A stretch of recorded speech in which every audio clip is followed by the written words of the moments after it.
দেশবাসীর প্রতি আমি কৃতজ্ঞতা প্রকাশ করছি।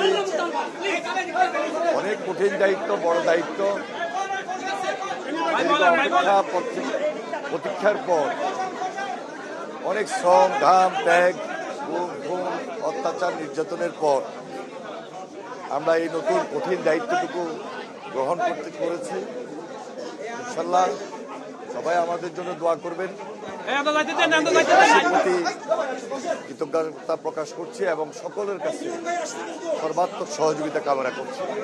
ইনশাল্লাহ আমরা আমাদের দায়িত্ব থেকে জনাব তারেক রহমানের নেতৃত্বে আল্লাহর হুকুম আমরা যেন সুন্দরভাবে সকল দায়িত্ব সুন্দরভাবে পরিচালনা করতে পারি এবং সবার ঊর্ধ্বে উঠে দলমত নির্বিশেষে সকলের সহযোগিতায় সুন্দরভাবে যেন সব দায়িত্বটুকু পরিচালনা করতে পারি।